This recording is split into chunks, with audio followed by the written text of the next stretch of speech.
Erev Tov. Alors, je ne savais pas trop sur quoi parler. Alors, on a décidé qu'on va parler sur Purim. Comme ça, on va se préparer un petit peu sur la fête de Purim, Be'at Hashem. On est déjà ce soir le 6 Adar. Et il nous reste à peu près une semaine pour être prêt à cette fête extraordinaire. Tout le monde connaît ce qui est écrit au nom du Harizal. Le Harizal, il dit que comment la Torah, elle appelle la fête de Kippour, elle appelle Kippurim. Dit le Harizal, pourquoi Kippurim? Parce que la fête de Kippour, elle ressemble à Purim. Qu'est Purim? Le jour de Yom Kippour, ça n'est en vérité qu'un jour qui ressemble à Purim. Rabbi Nathan de Breslev disait, je sais servir à Kadosh Baruch Hu le jour de Kippour. Parce que à Kippour, on ne mange pas, on ne boit pas, on est à la synagogue, on ne se lave pas, on est un ange. C'est pas compliqué d'être une bonne personne quand on est un ange. Mais savoir servir à Kadosh Baruch Hu en mangeant, en buvant, en dormant, en s'amusant et en sachant exactement quoi faire à chaque moment le jour de Purim, ça c'est quelque chose de beaucoup plus difficile. Servir à Kadosh Baruch Hu le jour de Purim, c'est un travail beaucoup plus difficile que de servir à Kadosh Baruch Hu le jour de Kippour. Très intéressant. C'est marqué, Rav Shimshon Pinkus dit, regardez, les synagogues à Kippour, elles sont pleines. Baruch Hashem, les gens les plus loin, les gens qui fument Shabbat, mais Kippour, ils viennent. Pourquoi ils ne viennent pas à Purim? C'est sympa Purim. Tu bois du café, tu bois du whisky, tu bois du vin, tu t'amuses, tu te déguises. Pourquoi les synagogues ne sont pas plus pleines à Purim qu'elles sont pleines à Kippour? Et dit Rav Shimshon Pinkus, parce que Kippour, servir à Kadosh Baruch Hu, c'est excessivement difficile. Vous savez que dans les korbanot, dans les sacrifices, il y a plusieurs genres de sacrifices. Un korban khatat, un korban ola, un korban hacham. Il y a différents sacrifices. Le seul korban qui était seulement brûlé entièrement pour Akadosh Baruch Hu, ce qui s'appelle un korban ola, le terme holocauste, c'était un korban qu'on donnait à Akadosh Baruch Hu en cadeau.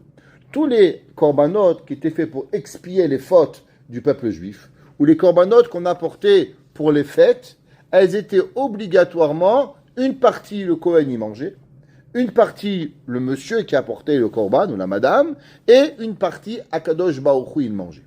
Vous savez qu'un goy qui amène un korban, il ne peut apporter qu'un korban ola. Il ne peut pas apporter aucun autre korban. Quelle est la raison? Chachamim nous disent que le juif, il peut comprendre ce que ça veut dire servir à Kadosh Baruch Hu en mangeant, en buvant, en dormant. Un juif, il a une capacité de comprendre Bechol derachecha dayu. Les goïms, prenez les prêtres, qu'est-ce qu'ils font? Officiellement, ils ne se marient pas.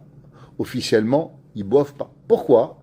Parce que pour eux, servir à Kadosh Baruch Hu doit être dans l'abstinence totale. Ils ne peuvent pas concevoir qu'on peut servir à Kadosh Baruch Hu dans une façon et de vivre. Ce concept, c'est un concept seulement qui est juif. Et ça, toute la fête de Purim, Behemet, c'est apprendre à servir à Kadosh Baruch Hu dans la plus grande matérialité, mais avec le moment de la plus grande spiritualité. Vous savez, c'est marqué au nom du Baal HaToldot. Le Baal HaToldot était le plus grand élève du Baal Shem Tov. Rabbi Israël Baal Shem Tov, il avait un élève qui s'appelait Rabbeinu Yaakov Yosef de Paul Noah, à Cohen, de la ville de Paul Noah. Il a écrit, il s'appelle le Baal HaToldot Yaakov Yosef. Et là-bas, il demande une question. Et il dit, quelle est la raison pourquoi Avraham Avinu a été le premier patriarche? Pourquoi on a eu avant Avraham Avinu plusieurs patriarches qui étaient, on avait Chanoch. Chanoch est devenu tellement un homme important, Chanoch, que c'est marqué Vechanoch enenu qui lekacho Elokim. Qu'est-ce que Akadosh Baruch Hu il a fait de Chanoch? Il a rendu le plus grand des anges. Il y a un ange, il s'appelle l'ange Matatron. Dans la Torah, il s'appelle même Elokim. C'est le seul ange qui a le même nom que Akadosh Baruch Hu. Il y a dans les cieux 7055 cieux. Et le Malach Matatron, il dirige 5700 cieux. Et Akadosh Baruch Hu dirige les 55 derniers cieux. Pour vous dire la grandeur du Malach Matatron. Pourquoi Malach Matatron n'est pas devenu le père de la nation juive? Pourquoi est devenu Avram Avinu? Pourquoi Metouchelach, Mathusalem, va vivre 969 ans? Matouchelach, Akadosh Baruch Hu va attendre que Metouchelach y meure, qu'on fait 7 jours de Hespédim pour Metouchelach avant d'apporter le Maboul. Pourquoi Akadosh Baruch Hu, il ne va pas choisir un autre patriarche que Avram?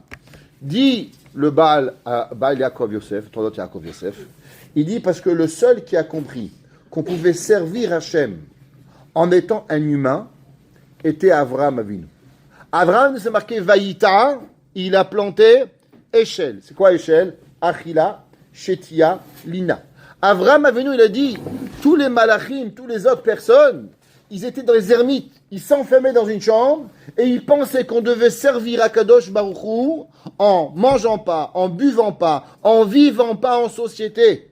Alors automatiquement, le seul qui a compris qu'en vérité on doit vivre et être un homme, c'est Avram. C'est pour ça qu'Avram sera le premier patriarche de Ham Israël. On raconte qu'il y avait une trentaine d'années à New York, il y avait un homme qui a décidé de vivre une vie de prichout, d'être séparé complètement du monde. Et il ne va pas sortir de sa maison pendant 10 ans. Pendant 10 ans, il va rester chez lui, à prier, à étudier, à s'occuper de sa famille, sans mettre le nez dehors. Je ne sais pas si vous imaginez ce que ça représente, 10 ans de la vie sans sortir le monde. Quelle sainteté il a dû arriver cet homme-là. Eh bien, ce monsieur, il est sorti dans la rue, après 10 ans, et la première femme qu'il a vue, il a violé. Tous les chachamim, ils se sont posé la question, comment c'est possible qu'un homme, il peut vivre 10 ans dans une sainteté, a priori, et quand il sort, la première chose qu'il fait, il fait quelque chose de terrible. On dit que le Rav Moshe Feinstein a répondu, il a dit, parce que c'est pas ça que Akadosh Baruch Hu demande de nous. Akadosh Baruch Hu, il demande pas qu'on s'enferme dans une chambre. Akadosh Baruch Hu, même à Bassalé, il sortait, il a baissé les yeux. Akadosh Baruch Hu, il veut que tu vas dans la rue et tu vois pas ce tu dois être vu. Mais s'enfermer, c'est pas la façon de vivre que l'on doit voir pour pouvoir y arriver. La Megillat Esther, que veut dire le mot Megillat Esther? Beaucoup de gens ne savent pas que veut dire le mot Megillah. Le mot Megillah vient du mot légalot, dévoilé. Esther, quelque chose qui est caché. Et tous les commentaires de la Megillat Esther vont essayer de nous expliquer qu'est-ce que la Megillah a voulu dévoiler qui avait été caché dans cette Megillah. Alors pour comprendre un petit peu c'est quoi la Megillat Esther, il faut comprendre qu'il y a un historique derrière la Megillat Esther. La Megillat Esther, elle est seulement la pointe de l'iceberg d'une longue histoire. Il y avait un homme qui s'appelait David Amelech. David Amelech était le roi. Il avait un fils qui s'appelait comment? Avshalom. Avshalom a voulu tuer son père David. Et pourquoi Avshalom a voulu tuer son père David? On ne va pas rentrer, mais principalement, c'était une punition à cause que David Amelech, il avait marié d'une façon qui était permise, mais qui n'était pas à 100%, on va dire, halachiquement correcte, et il va marier Bathsheba. Du fait qu'il va marier Bathsheba, pas de la façon que la Torah elle voulait, alors Akadosh Baruch Hu va envoyer un ennemi de la maison de David, qui va s'appeler comment? Avshalom. Avshalom va essayer par tous les moyens de tuer son père, et David Amelech, il va se sauver. Quand David Amelech va se sauver, il va y avoir un homme qui va courir derrière David Amelech et qui va maudire David Amelech. Cet homme-là était coupable de mort instantanément et David, il va le laisser en vie. La Megillah, plus tard, elle nous raconte, il y avait un homme qui s'appelait Mordechai, Ish Yehudi Ayab Shushan Abira. Le Ben Ishra, il dit, comment on savait qu'il était un juif? Il dit parce qu'il avait des paillotes. Il avait une barbe. Il avait une façon que tout le monde pouvait reconnaître qu'il était juif. Ish Yehudi Ayab Shushan Abira. Ushmo, Mordechai, Ben Yair, Ben Shim'i, Ben Kish. La Gemara a dit, pourquoi on a donné tout l'arbre généalogique de M. Mordechai? On aurait pu dire Mordechai, Ben Yair. Pourquoi Ben Shim'i, Ben Kish? Dit la Gemara, parce que tu dois savoir qu'en vérité, Mordechai Hatzadik, il est l'arrière-petit-fils de qui? De Shim'i. Qui était Shim'i Ben Gera? Shim'i Ben Gera était celui qui va maudire David Amelech.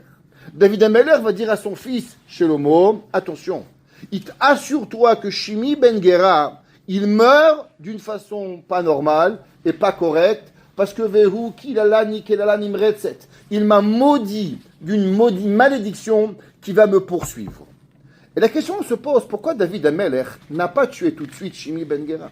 On sait l'halakha, elle est qu'un homme qu'il va venir et faire lèse-majesté, il est coupable de mort. Le roi n'a pas le droit de pardonner. Melech shemachal al kevodo, en kevodo machul. Un roi on a manqué de respect au roi, il nous est interdit, le roi, de lui pardonner. Le roi doit à tout prix punir la personne.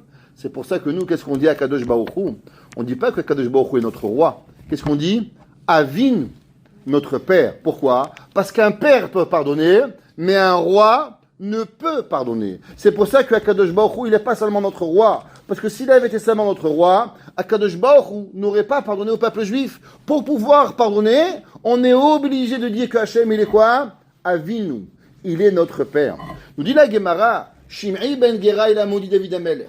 Mais David Amelech, il savait qu'il allait sortir beaucoup plus loin un homme qui s'appelait Mordechai. Et que Mordechai, il allait réparer la faute de qui? De Shaoul. Là, on va remettre un petit peu tout ce qu'on vient de dire. Il y avait un roi qui s'appelait Shaoul Amelech. Shaoul Amelech était l'homme qui va être choisi par Akadosh Baruch Hu d'être le premier roi du peuple juif.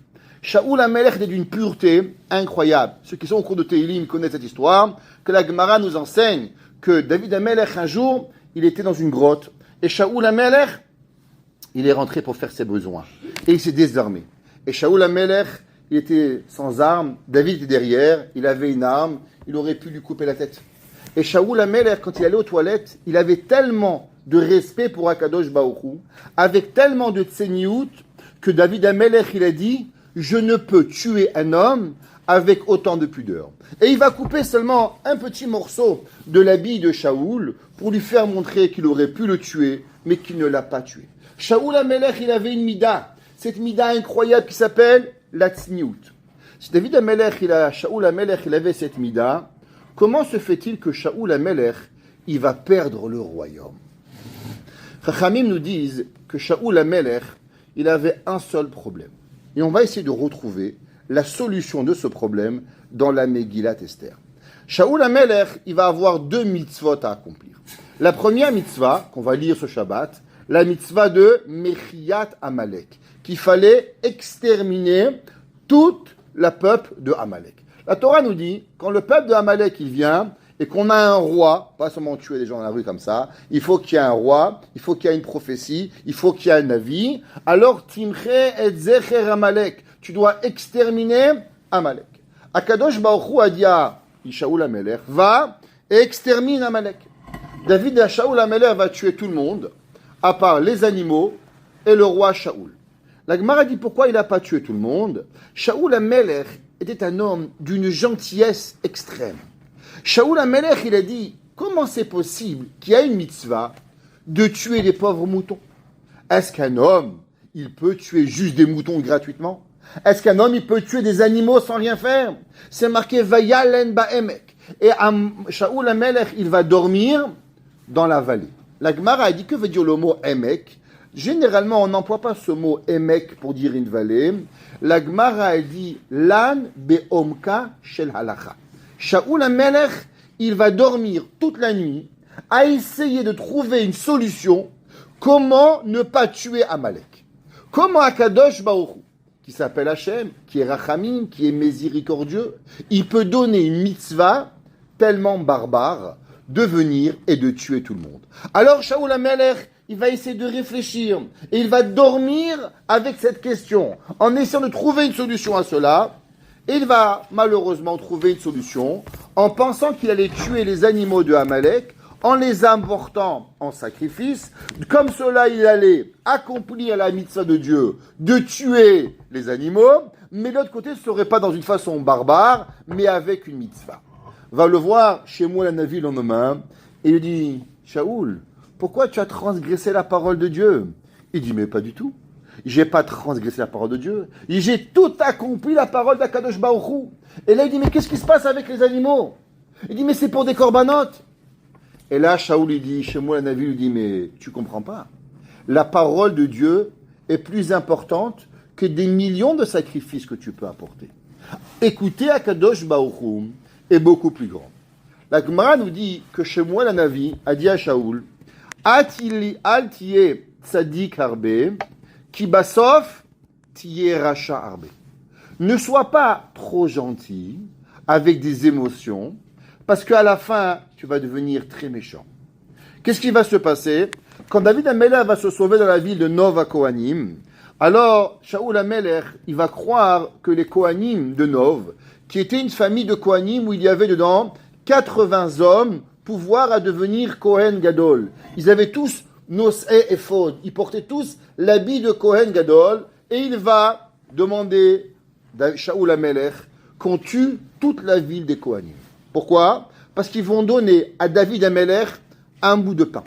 En pensant qu'ils avaient donné du pain à l'ennemi de David, Shaoul va leur demander d'exterminer la ville entière de Nov.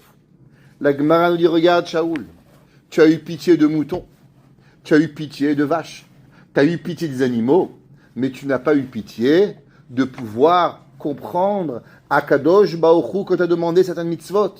Al tiye tzadik harbe. Ne sois pas un homme trop pieux, parce que basof tiye racha harbe. Cette mida de Shaoul HaMelech, d'être trop gentil d'un côté, qui amène souvent à quoi? À devenir trop méchant. Vous savez que toutes les midotes que l'on doit avoir, les midotes de la Torah, elles n'existent pas de bonnes midotes ou de mauvaises midotes. Akadosh Baruch Hu n'a jamais créé quelque chose pour rien. Exemple, un jour on a demandé à un rave, pourquoi il y a des gens qui ont des têtes tordues? Pourquoi Akadosh Baruch Hu, il a créé des gens qui réfléchissent tordus? Pourquoi on ne peut pas réfléchir droit? Il a dit Rav Shlomo Zalman Auerbach, la raison pourquoi Hachem il t'a créé avec une tête tordue, c'est pour que tu puisses juger les gens les kav zechut. Parce que pour juger les gens kav zechut, il ne faut pas réfléchir droit. Il faut réfléchir tordu. Et peut-être que tu n'as pas vu, tu n'as pas compris. Mais Rabbi, c'est impossible, il faut être débile pour réfléchir comme ça. C'est vrai. Mais c'est ça kav zechut.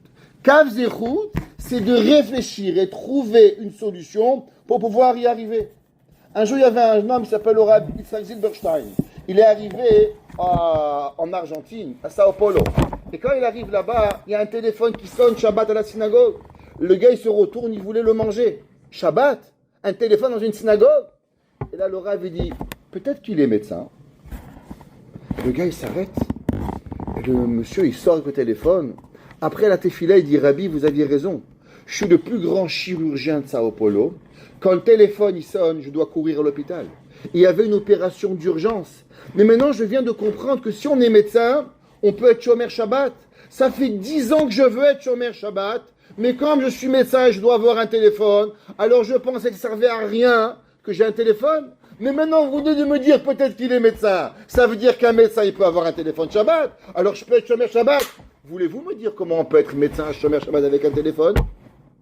Ça, c'est ce qu'on appelle une tête tordue pour régler un problème qui est droit. Mordechai Hatzadik, il va mettre le peuple de Juifs en entier en danger. Comment ça se fait? La Gemara nous dit que Haman, il va mettre devant lui une croix. Et quand il va mettre devant lui-même une croix, alors il va demander à tout le monde de se prosterner.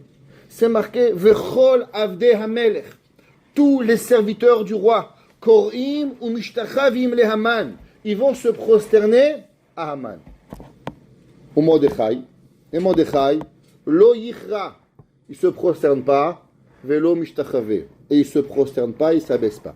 Dit le Chafetz Chaim, si vous lisez le mot, c'est pas marqué au Mordechai, Lo Kara, il ne s'est pas prosterné au passé, mais c'est écrit quoi? Au Mordechai, Lo Yichra, il ne s'est pas prosterné au futur. Dit le Chafetz Chaim, il a dit Mordechai à Haman, tu sais Haman, non seulement aujourd'hui je ne me prosterne pas, mais demain non plus.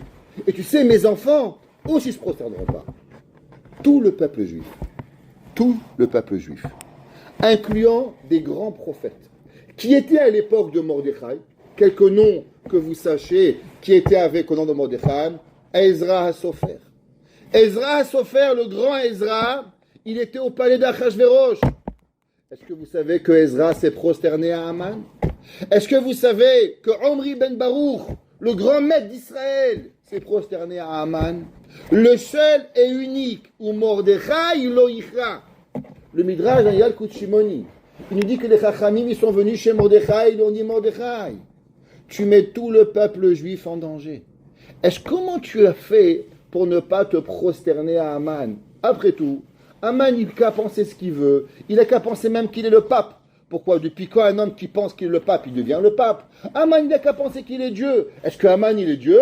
Aman, il n'est pas Dieu. Et si Aman, il n'est pas Dieu, alors automatiquement, on n'a pas à se prosterner devant Aman. Et Aman, il n'a qu'à se prosterner. C'est quoi le problème? En faisant cela, tu ne fais que mettre la vie du peuple juif en danger. Plus que ça, c'est marqué dans la Megillah Vayi be'omram ke'omram elav yom bayom. Et quand il répétait à Mordechai, Mordechai, prosterne-toi. Et Mordechai, il ne voulait pas se prosterner. Ba'asher ou Yehudi, à cause qu'il était juif. Qu'est-ce qu'il a dit à Aman? Ah, Mordechai ne se prosterne pas à moi. Ah, il est juif. Alors c'est là qu'on va trouver la solution finale d'exterminer le peuple juif. Donc qui c'est qui nous a mis tous en danger? C'est Mordechai. Et à la fin de la Megillah, on applaudit Mordechai. Bravo Mordechai. C'est Mordechai. Mets-toi tes affaires, prosterne-toi pas, ou prosterne-toi, va à Shibugamo là-bas, casse pas tête à personne, il n'y aura pas de problème. Pourquoi Mordechai, il va être félicité, qui nous a mis en danger, mais qui nous a sorti du danger? Mais, ne nous met pas en danger, ne nous sauve pas, on n'a pas besoin de toi. Quelle est la raison pourquoi Mordechai, il a été félicité? Nous dit le Gaon de Vina, une leçon incroyable. Le Gaon de Vina, il ramène une Gemara. Il y a deux Gemarot, a priori, pas qui se contredisent, mais qui se complètent, et on va essayer de les comprendre. La Gemara nous dit, c'est marqué dans le Pasuk, Amrou la Chochma achotiat. Le verset dans Mishlei, Perek Zayin, Pasuk Dalet, il dit, que veut dire Amrou la Chochma? Ils ont dit à la sagesse que tu es ma sœur. Dit la Gemara, qu'est-ce que ça veut dire? La Gemara dit, tu sais, la Gemara dans Shabbat 145, la Gemara dit qu'un homme, pour dire une halakha, qu'est-ce qu'il faut? Il faut qu'il soit clair comme ta sœur. Par exemple, dans le monde entier, est-ce que tu peux marier ta sœur? Non, assourd, c'est clair. Pareil, un homme pour trancher la halakha, il ne faut pas qu'il ait de doute comme la halakha que tu ne veux pas marier ta sœur. Si tu n'es pas sûr du comment, du pourquoi, ne te mêle pas d'halakha. Deviens plombier, deviens pâtissier, deviens ce que tu veux. Aide rabbin, c'est une spécialité. Dis la Gemara, tu connais la halakha de savoir est-ce que tu peux marier ta sœur? Pareil. Les autres halakha, tu ne connais pas avec la perfection, t'en mêle pas. La Gemara ramène un autre verset dans Yirmia. Le verset qui dit Dino la boker mishpat. La Gemara dit le jugement, comme le matin, il a été tranché. Dit la Gemara, qu'est-ce que ça veut dire ce verset? La Gemara dans Sanhedrin, la Gemara dit de la même façon qu'un homme, il est capable de vérifier s'il fait jour ou il fait nuit. C'est pas compliqué, non? Tu sors dehors, c'est blanc ou c'est noir? C'est jour, tu sais. C'est nuit, tu sais. Pareil la halakha. Si tu sais quelle différence il y a entre le jour et la nuit, alors pareil la halakha, il faut savoir entre le bien et le mal. Demande le Gaon de Vina, pourquoi la Gemara a les deux exemples avec deux versets? Un verset qui nous parle de la sœur et un verset qui nous parle du jour et de la nuit. Dit le Gaon, dans la halakha, il y a deux choses. Il y a ce qu'on appelle le permis et l'interdit, et il y a aussi ce qu'on va appeler la réalité des choses. Ça veut dire que souvent, il y a plein de personnes qui vont savoir si c'est permis ou c'est interdit. Il n'y a pas de problème. Exemple, demandez à quelqu'un, est-ce qu'on a le droit de mélanger du lait et de la viande? Tout le monde ici va vous dire, non, il n'y a pas de problème de mélanger du lait et de la viande. Je vous pose une question, est-ce qu'on a le droit de manger des chips sans ashgacha? Rabbi, c'est quoi le problème? Des chips, c'est rien, c'est des frites et de l'huile. C'est pas un problème. C'est vrai. Mais tu sais pas que dans la même huile qu'on a fait les frites 5 minutes avant, on a fait des homards et on a fait du poulet. Non, Rabbi, vous exagérez. Ben oui. Ça veut dire que tu connais la halakha. Tu sais que le lait et la viande, c'est interdit. Seulement, tu sais qu'est-ce que tu connais pas? Tu connais pas la metsiout. Tu connais pas la réalité. C'est pour ça que la Gemara dit, le Gra, il dit qu'il y a deux halakhot. Il y a la halakha permis ou interdit, basar bechalav. Mais est-ce que tu es capable de voir la réalité? Est-ce que tu es capable de voir dehors s'il fait jour ou il fait nuit? Parce que la Torah, c'est pas suffisant de savoir si c'est moutard ou c'est assour. La Torah, il faut aussi connaître, à savoir qu'est-ce que c'est le permis ou l'interdit. Des fois, c'est l'opposé. Des fois, on connaît la réalité. Par exemple, Shatnez, on sait que c'est interdit. Seulement, vous avez déjà vu, vous, des fils de lin? Si devant vous, je vous amène des fils de lin ou des fils de laine, qui c'est qui est capable de définir s'il y a du lin et de la laine? Pratiquement aucune d'entre vous. Même moi, si j'ai pas un microscope, on peut pas le savoir. Ça veut dire pas parce qu'on connaît la halakha qu'on connaît la réalité. Pareil dans les midot. Les midot, comment se comporter avec une personne. Par exemple, je vous demande, est-ce qu'on a le droit d'être gentil ou faut être méchant? Ça veut rien dire être gentil et être méchant. Parce que gentil et méchant, ça veut seulement dire à partir du moment où on a un standard halachique. Est-ce qu'on a le droit de tuer quelqu'un? Chas v'shalom. Mais pourtant, il faut tuer Amalek. Qu'est-ce qui se passe? Comment Amalek, la même personne que la Torah te dit de ne pas tuer, la Torah te demande d'aller tuer. Ça veut dire qu'Akadosh Baruch Hu, il veut de nous certains comportements de notre vie, pas par rapport à nos sentiments, mais par rapport à comment on doit réagir. Qu'est-ce qu'il a fait Mordechai? Mordechai, il a dit, mon grand-père Shaoul, mon grand-père Shimei, ils se sont trompés sur un problème. Ils ont eu un problème avec David Amelech. Ils ont eu un problème avec qui? Avec la mitzvah de Amalek. Leur sentiment, elle est venue mélanger les données où ils n'ont pas été capables de différencier entre le bien et le mal. Parce que le bien et le mal ne s'arrêtent pas seulement à des sentiments et ils ne s'arrêtent pas seulement à la Torah. Il faut savoir adapter la Torah par rapport à chaque chose. Comment parler, comment fonctionner, comment faire. La Torah, elle demande de chez nous une complexité à chaque chose de comment y arriver. Souvent, on peut parler gentiment à quelqu'un et il faut parler gentiment. Souvent, des fois, on n'a pas le droit. Exemple, la Gemara nous dit qu'être gentil avec tout le monde, c'est interdit. Exemple, avec qui il a interdit d'être gentil? Avec de mauvaises personnes. Une personne qui vole, une personne qui tue, une personne qui viole, une personne qui est méchante. La Torah nous interdit de trouver des bonnes choses à dire sur lui. Pourquoi? Parce qu'il est méchant. Alors une personne qui est méchante, on n'a pas le droit de dire « Ouais, le pauvre, son grand-père, il était psychiatre, était psychotique. » Mais qu'est-ce que je m'en fous que son grand-père était psychotique? Il a tué, il n'a pas tué. Il a volé, il n'a pas volé. C'est pas grave, on va en prison, et après tu verras. Trouver des anecdotes et trouver des raisons à des mécréants, il nous a interdit. Ça veut dire que le bien et le mal, il n'est pas quelque chose comme tu crois, qu'on doit seulement trouver le bien ou seulement trouver le mal. Dit le Gaon de Vilna, toute la vie de la personne, elle est basée sur un seul principe. Comment être capable de pouvoir jongler toute ta vie à travers la Torah. Exemple, Achashverosh. Il a fait un festin. Pendant combien de jours? 180. Et 7. Vous avez oublié. 187 jours. Ok, il a mangé beaucoup. Alors, pendant 187 jours, il a invité le peuple juif. Le peuple juif a eu un dilemme. Est-ce qu'on va au festin d'Achashverosh ou on va pas au festin d'Achashverosh? Ah, le peuple juif, il a dit, mais il faut aller. Parce que Achashverosh, si on va pas au festin, il va être méchant avec les juifs. Il lui a dit, Mordechai, mais je comprends pas. Mais la halakha ne nous permet pas d'aller au festin d'Achashverosh. Et vous croyez que si on va aller au festin d'Achashverosh, alors on va être une bonne personne, on va être copain avec le roi? Qu'est-ce qui va faire en vérité qu'on va perdre aux yeux du roi d'être noble? Eh bien, c'est qu'on a mangé au festin d'Achashverosh. Un jour, il y avait le Khatam Sofer. Le Khatam Sofer, il y a une délégation qui est venue le voir et qui lui a demandé que Kvod Harav en ait invité à aller au palais de Hongrie, au roi François-Joseph. Et ils lui ont demandé que Kvod Harav, on a invité pour parler d'un grand problème qu'il y a contre le peuple juif. Donnez-nous un conseil, quoi faire. Le Khatam Sofer lui aura dit une chose. Assurez-vous de ne transgresser aucune halakha. Les gens étaient très vexés. C'était des gens très nobles, la communauté de Preshbourg. Ils ont dit quoi? Le Rav, il pense que nous, on va jouer avec la halakha. On est des rabbins, on est des présidents. Comme quoi, le Khatam Sofer, il nous pense qu'on va jouer avec la halakha. Bon, ils n'ont rien dit. Ils sont arrivés chez le roi. Le roi les a bien reçus. Et le roi leur a servi un café. Et dans le café, qu'est-ce qu'il a mis? Il a mis du lait. Quand il a mis du lait, alors ils étaient là en train de voir, est-ce qu'on boit pas? Mais c'est pas du lait chamour.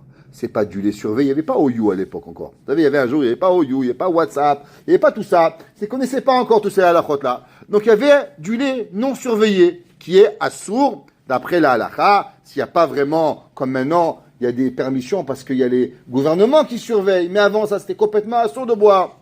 Mais de l'autre côté, c'était le roi. Il refusait à l'empereur François-Joseph, on pouvait avoir la tête coupée. Alors ils ont dit, peut-être qu'on doit boire. Et à la dernière seconde, ils se sont rappelés ce que le Khatam Sofer, il a dit. Et là, ils ont décidé qu'ils ne vont pas boire.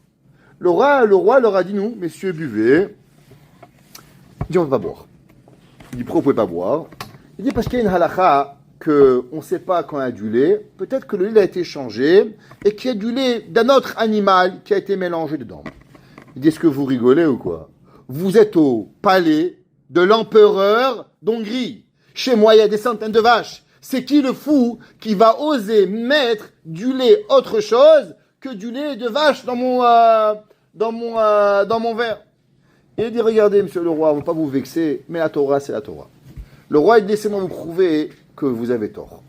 Il a fait la cloche, cling, cling. Il a dit, apportez-moi, s'il vous plaît, celui qui s'occupe de la traite des vaches.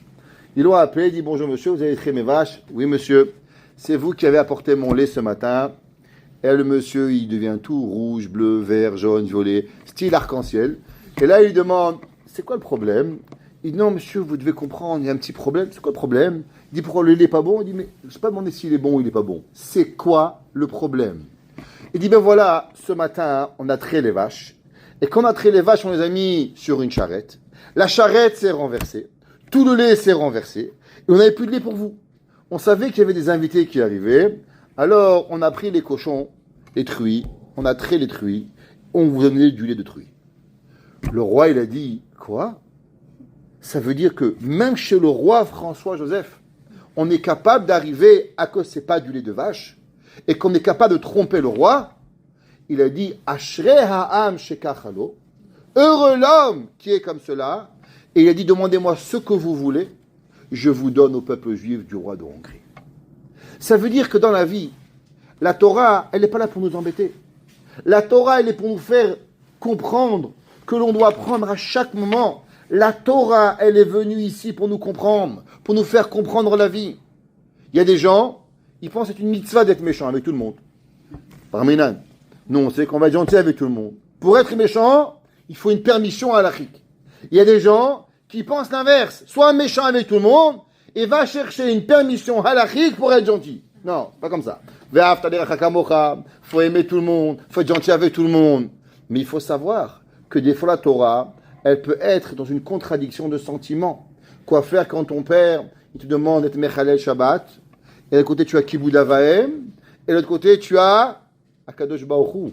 Comment tu vas balancer tout ça? Mordechai à Yehudi, il a dit au peuple juif, vous avez rien compris.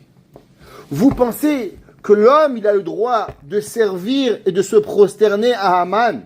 Mais en vérité, est-ce que vous comprenez qu'est-ce qu'on donne à l'éducation juive? Qu'est-ce que ça veut dire ou Mordechai lo yichra velo yishtachave? Il a dit le Chafetz Chaim qu'à travers les générations, il y a toujours un roi, une nation, qui a voulu écraser le peuple juif. Et on s'en est toujours sorti à cause qu'il y avait un homme qui va tenir tête au royaume et qui va nous sauver. Et il dit le Chafetz Chaim, Mordechai, il a dit, ou Mordechai, lo yichra. T'inquiète pas, dans toute l'histoire du monde, il va y avoir une personne qui va comprendre quoi faire au moment où on doit faire. Le judaïsme et toute la Megillat Esther, c'est quoi? La Gemara, elle dit dans Masechet Shabbat Daf Pechet, page 88a. La Gemara, elle dit qu'au moment où Akadosh Baruch Hu, il a donné la Torah au peuple juif, alors il leur a mis la montagne sur la tête. Kafa alehem har kigigit. Il leur a mis une montagne sur leur tête. La Gemara, elle dit Armarava mikan chelele oraita. D'ici, on a une explication que les Juifs, ils n'ont pas vraiment voulu la Torah. Quand on va aller au paradis, tu t'es fait Shabbat, le bon Dieu. Nous, on ne voulait pas Shabbat. Tu m'as forcé. Qu'est-ce que tu veux? Qu'est-ce que tu veux chez moi? On a une bonne excuse. On peut répondre à Akadosh Baruch Hu qu'à chaque fois qu'on a fait un péché, c'est pas voulu. Donc, comme on n'a pas voulu la Torah, alors automatiquement, on n'est pas obligé de la garder. la Gemara dit mais Hadar Kibloua bimé Achashverosh. Au temps de Achashverosh, tout le peuple juif, il a pris sur lui de prendre la Torah. Tosfot, sur place, et le Midrash Tanchuma Parashat Noach, il demande une question que tout le monde connaît. C'est marqué dans la Gemara, et la Torah, que qu'est-ce que le peuple juif il a dit quand Dieu leur a demandé de vouloir la Torah? Ils ont dit quoi? Naaseh Venishma. Donc ce qu'on a accepté sans être forcé. Alors qu'est-ce que ça veut dire que Dieu nous a forcé d'apprendre la Torah? Tosfot y répond, et le Midrash Tanchuma dans Shemot, dans Parashat Noach, il dit qu'il y a deux Torah. Torah chez Birtav et Torah chez Béalpé. Torah orale, Torah écrite. Torah écrite, on a accepté. Torah orale, on a été forcé. Et à quel moment on a accepté la Torah orale, avec notre amour et notre cœur, au moment de Purim. Donc en vérité, le jour de Purim, il y a une autre fête, qui est quoi? Qui est le don de la Torah par amour. Vous savez qu'à Purim, si vous voulez quelque chose dans votre vie, il y a une chose que vous devez faire. Je vais vous dire, Purim, on peut s'amuser, on peut boire, on peut manger, on peut faire ce qu'on veut. Mais le jour de Purim, c'est un jour magique. Il y avait un jour un homme qui s'appelle Rav Shimshon Pinkus. Vous avez entendu parler de lui? Il va rénover et il va inventer la pensée juive à la fin du XXe siècle. Ça veut dire qu'il y a eu quelques grands penseurs, le Mirtav Meliaou, le Rav Dessler, le Rav Eliaou Lopian, et il y a eu, entre autres, le Rav Shimshon Pinkus, qui va mourir d'un accident de voiture à un âge très jeune, malheureusement. Il va rénover la pensée juive. Et le Rav Shimshon Pinkus raconte dans un de ses livres qu'il n'était pas du tout un homme qui avait été gâté par la vie de compréhension en Torah, de compréhension d'avancement, d'être sérieux. Il était juste un avraire, un étudiant simple, sans rien de plus. Et un jour, il a lu, dans un livre que c'est marqué que, vous savez, le jour de Purim, celui qui vous donne, il vous demande quelque chose, vous êtes obligé de lui donner. Kol hapochet yado not nimlo. Tout celui qui tend la main, on ne pose pas de questions. Purim, tu veux de l'argent? Je ne sais pas, il faut donner $1 million à chacun. $2, $1. Ce que tu as, tu donnes. Tu ne peux pas refuser de donner. Tu ne peux pas demander pourquoi tu veux, qu'est-ce que tu veux, comment tu veux. C'est assourd. Le jour de Purim, quelqu'un vous demande la tzedaka, vous devez donner. Il a dit le Rav Shimshon Pinkus, si ça marche pour moi, ça marche pour Dieu. Alors il a décidé que ce jour de Purim, il va s'asseoir et il va étudier durant toute la fête de Purim. Il s'est mis après la Megillah et il a mangé un petit café et gâteau. Il va étudier toute la nuit. Le matin, Megillah, Mishloach Manot, toute la journée. Tout le monde ne comprenait pas, il rentre, il sort, lui avec sa Gemara, il étudie. Jusqu'au soir, il arrive, Mishté, cette année, il étudie. Après 24 heures d'études, il s'est endormi. Sur la table. Quand il s'est réveillé, il n'était plus le même. Il était une nouvelle personne. Depuis, il a écrit que tout celui qui veut quelque chose à Purim, à la place d'aller dormir, à la place d'aller boire, prenez un Teilim, passez la nuit à prier. Des centaines de personnes, pas des dizaines, ont témoigné. Des gens qui avaient des maladies, des gens qui n'avaient pas d'enfants, des gens qui n'avaient pas de chidour, qui ont prié la nuit entière de Purim, quelques mois après, quelques semaines après, ça arrive. Le jour de Purim, c'est un jour magique. Qu'est-ce qui se passe dans cet amour particulier à Purim? Ben vous savez, le peuple juif, il n'avait pas compris le danger et la grandeur de nos chachamim. Pourquoi? Parce qu'il s'est dit, exemple, pourquoi on n'a pas le droit de boire du vin quand un non-juif il nous sert? Après tout, c'est mon copain. C'est pas grave que je bois du vin. Alors pourquoi je ne peux pas boire? Mais on n'a pas compris qu'en vérité, c'est pas boire du vin. C'est quand on boit du vin avec un non-juif, après, on devient copain. Quand on devient copain, on devient copine. Quand on devient copine, après on vient, et malheureusement, on perd, et on va s'assimiler. Le peuple juif pensait que ça, faut pas exagérer les rabbins. Calmez-vous. Respirez par le nez. Vous savez, les rabbins, vous êtes toujours dans obsédés de tout. Calmez-vous. Qu'est-ce qui est arrivé? Ils sont allés au Fezan Achashverosh. Et au bout de 7 jours, ils sont arrivés, tous sous, et malheureusement avec les hommes et les femmes, une ta'arovet. Et quand ils se sont réveillés, ils ont dit, mais qu'est-ce qui s'est passé? Comment nous, des chachamim, des gens bien, on s'est retrouvé dans une situation pareille. C'est là qu'on a compris qu'en vérité, pour comprendre la vie, il ne faut pas vivre la vie. Il faut réfléchir à la vie. Le Gaon de Vilna, il dit, une personne qui a déjà volé une fois ne pourra jamais comprendre ce que ça veut dire de ne pas voler. Une personne qui n'a pas menti ne pourra jamais comprendre qu'est-ce que ça veut dire vivre sans mentir. Chaque fois que tu lui parles de mensonge, ça va, c'est pas un mensonge. Ah, une exagération, ça va, c'est pas grave. Faut pas. Pourquoi? Parce qu'on a goûté le mensonge. Quand on goûte au mensonge, on a déjà été malheureusement vacciné et on a un petit peu de mensonge dans nous. Un homme qui a déjà volé une fois dans sa vie, il va lui être très difficile d'être honnête. Pour pouvoir comprendre la gravité, chacune de nos actions, de la tsniout, de la cacheroute, du kaas, de chacun de nos midotes, seulement une personne qui va arriver à comprendre qu'est-ce que ça veut dire parce qu'il n'y a pas goûté. C'est quoi la Megillat Esther? Ce qui est caché en nous, vous savez qu'est-ce qui est caché en nous? C'est notre Yetzer Hara qu'on n'est pas capable de comprendre au bout du Yetzer Hara qu'est-ce qu'il veut. Chacun de nous, on veut tous être des bonnes personnes. Moi, j'ai jamais rencontré de ma vie une personne qui dit, monsieur le rabbin, on peut devenir un voyou? S'il vous plaît, je vous faites un petit kiff là, vous me dites comment on devient un voyou? J'ai jamais rencontré une personne comme ça. J'ai rencontré des fous, j'ai rencontré des malades, j'ai rencontré des gens normaux, j'ai rencontré toutes sortes de personnes.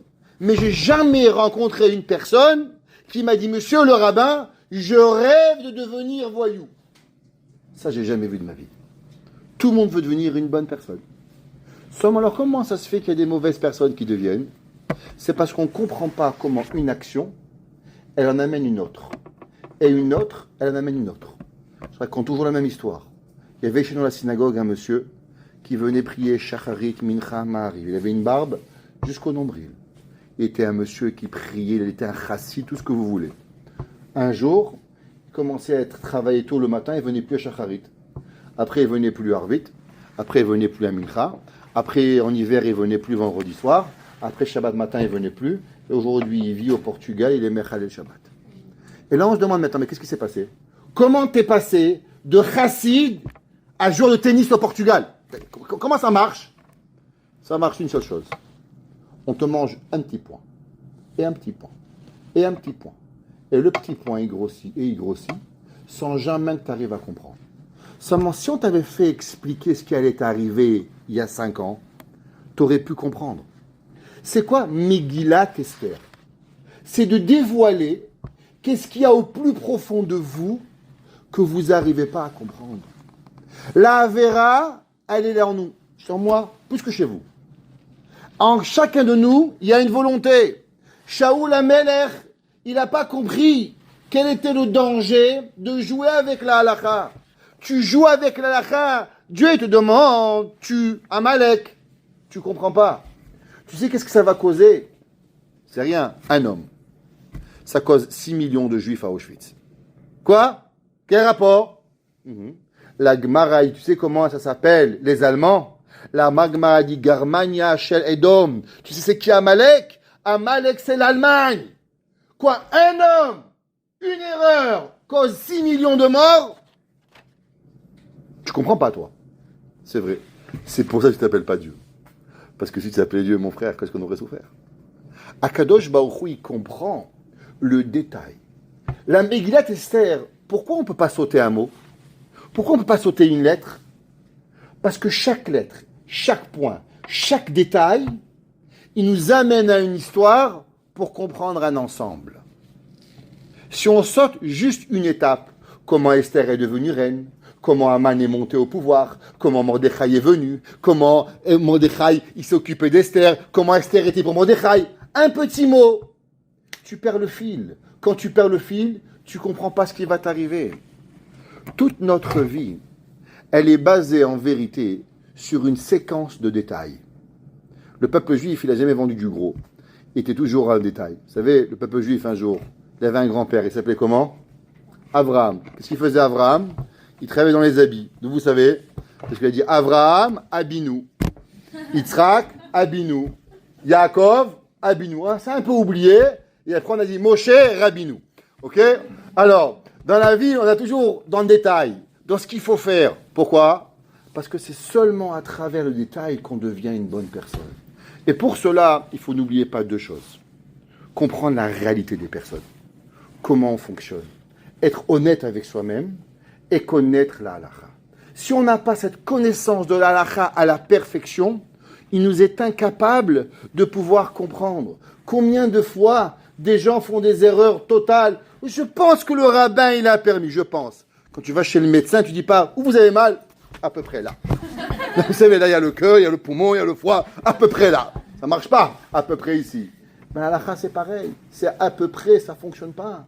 C'est quoi qui est permis? C'est quoi qui est interdit? La Megillah, elle est dans le détail. Chaque mot, tu le fais une fois, tu le fais deux fois. Pourquoi?